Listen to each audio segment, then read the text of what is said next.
Pernah nggak tiba-tiba kamu dengar temenmu, atau mungkin kamu sendiri, bilang, atau umpatan lain, terus kamu mikir, ya udah biasa sih. Tapi pernah nggak kamu tanya, kenapa ngomong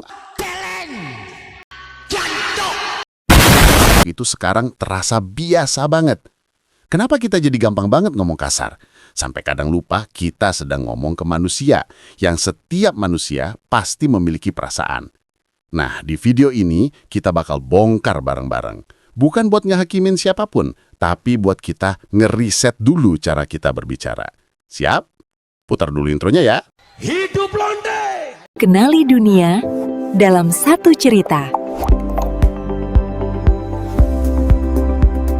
Bagian 1, dulu tabu, sekarang gaul.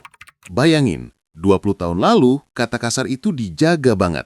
Dibilang tabu. Bahkan di sekolah, guru bakal nyubit atau menghukum tiap ada murid yang kecolongan bilang gob atau as. Tapi sekarang, waduh, kadang kata kasar lebih sering nongol daripada kata pujian. Sekarang, banyak sekolah dasar di mana siswa yang masih di bawah umur sudah kebiasaan ngomong kasar karena ya lingkungannya seperti itu. Intinya, bahasa kasar dulu adalah tabu, sekarang bisa jadi gaul. Dan begitu sesuatu dianggap gaul, boom, otomatis banyak yang ikut. Bagian 2, pengaruh lingkungan dan pengaruh belief system. Penyebab utama kenapa kita mudah kecemplung bahasa kasar, lingkungan dan pola asuh.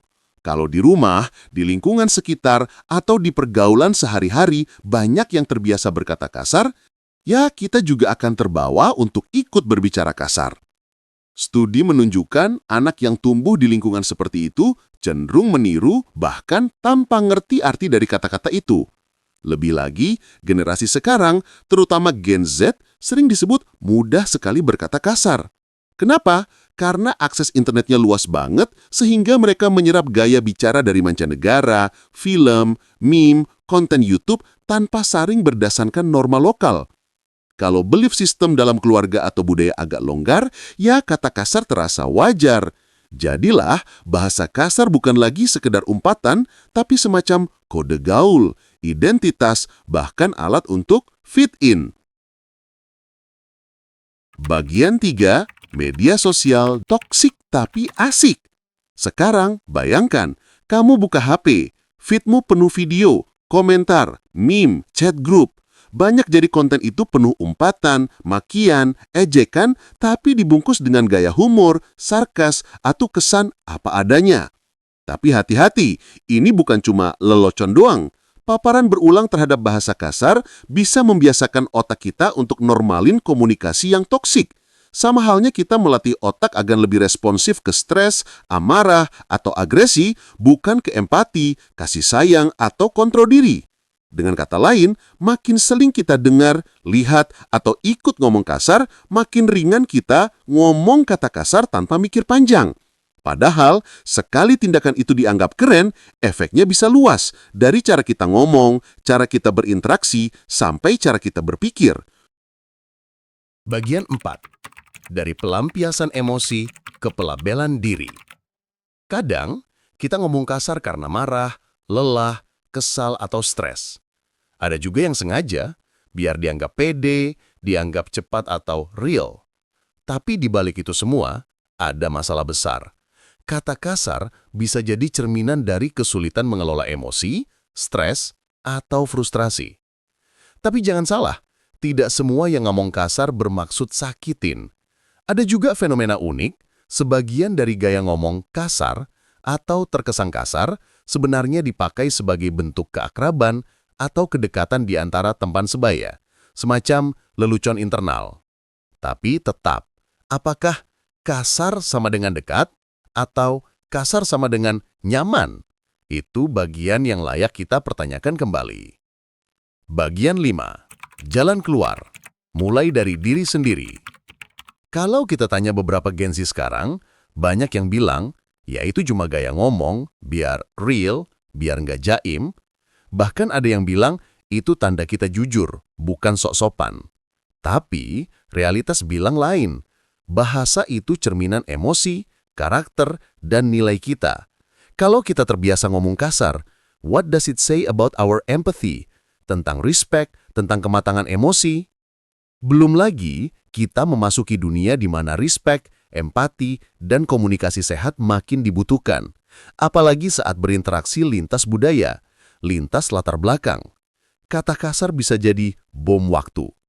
Kalau kamu merasa, tapi kadang susah banget tahan emosi, tenang, kita juga bahas solusinya.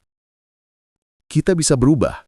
Kita bisa memperlambat lidah kita, memberi ruang jeda sebelum ngomong, memilih kata yang tepat, dan, lebih peduli sebelum berucap. Berikut beberapa senjata rahasia buat kamu. Pertama, perkaya kosakata dan empati. Kadang kita ngomong kasar karena kita nggak bisa ungkapin perasaan dengan baik. Cobalah pilih kata yang lebih sopan, tapi tetap tajam kalau perlu. Kedua, perhatikan lingkungan.